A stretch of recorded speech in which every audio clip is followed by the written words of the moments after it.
Assalamualaikum warahmatullahi wabarakatuh.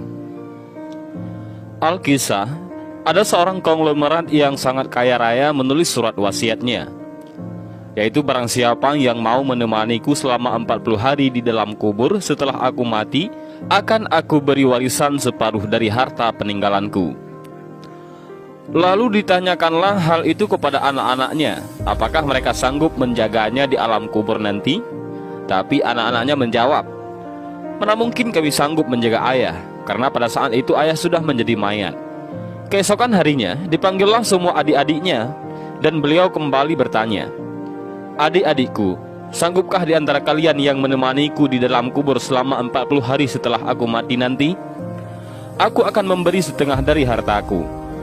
Adik-adiknya pun menjawab, "Apakah engkau sudah gila? Mana mungkin ada orang yang sanggup bersama mayat selama itu dalam tanah?"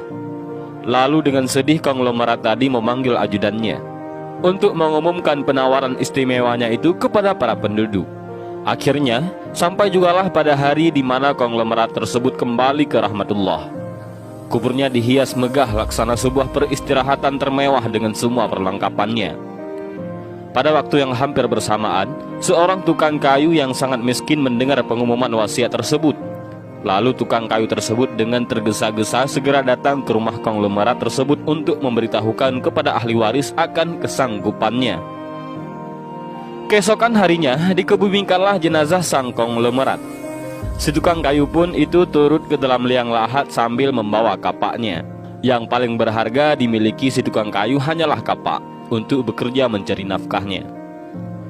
Setelah 7 langkah para pengantar jenazah meninggalkan area pemakaman, datanglah malaikat mungkar dan nangkir ke dalam kubur tersebut. Si tukang kayu menyadari siapa yang datang. Ia segera agak menjauh dari mayat konglomerat. Di benaknya, sudah tiba saatnya lah si konglomerat akan diinterogasi oleh malaikat mungkar dan nangkir. Tapi yang terjadi malah sebaliknya.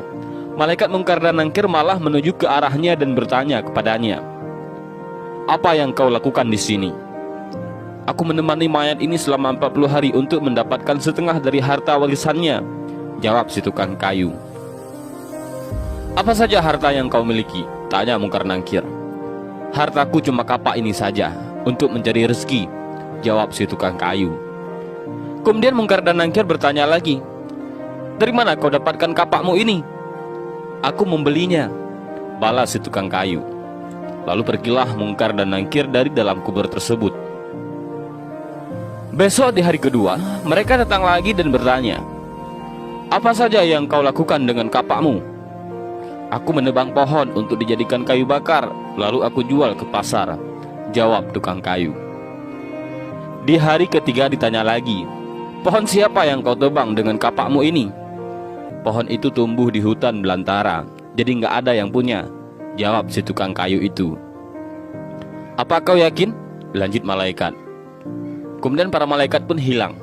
Datang lagi di hari keempat, mereka bertanya lagi, "Adakah kau potong pohon-pohon tersebut dengan kapak ini sesuai ukurannya dan beratnya yang sama untuk dijual?" "Aku potong dikira-kira saja, mana mungkin ukurannya bisa sama rata," tegas tukang kayu. Begitu terus yang dilakukan malaikat mungkar dan nangkir. Datang dan pergi sampai tak terasa sekarang 39 hari sudah. Dan yang ditanyakan masih berkisar dengan kapak tersebut. Di hari terakhir yang ke-40, datanglah mungkar dan nangkir sekali lagi bertemu dengan tukang kayu tersebut. Berkatalah mungkar dan nangkir, "Hari ini kami akan kembali bertanya soal kapakmu ini." Belum sempat mungkar dan nangkir melanjutkan pertanyaannya, si tukang kayu tersebut segera melarikan diri ke atas dan membuka pintu kubur tersebut. Ternyata di luar sudah banyak orang yang menantikan kehadirannya untuk keluar dari kubur tersebut. Si tukang kayu dengan tergesa-gesa keluar dan lari meninggalkan mereka sambil berteriak, "Kalian ambil saja semua bagian harta warisan ini, karena aku sudah tidak menginginkannya lagi." Sesampai di rumah, si tukang kayu berkata kepada istrinya, "Aku sudah tidak menginginkan separuh harta warisan dari mayat itu. Di dunia ini, harta yang kumiliki padahal cuma satu, kapak ini. Tapi malaikat mungkar dan nangkir selama 40 hari yang mereka tanyakan dan persoalkan masih saja di seputar kapak ini. Bagaimana jadinya kalau hartaku begitu banyak? Entah berapa lama dan bagaimana aku menjawab."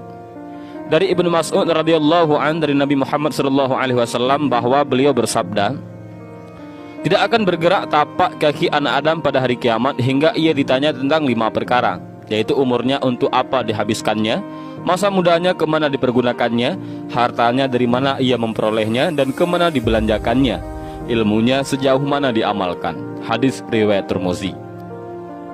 Dan inilah sedikit kisah tentang seseorang kaya yang meninggal dunia dan ia ingin ada orang yang menemaninya selama 40 hari di dalam kubur dengan imbalan separuh hartanya. Namun orang yang berhasil melakukan tugas tersebut malah tidak menginginkan harta si orang kaya itu.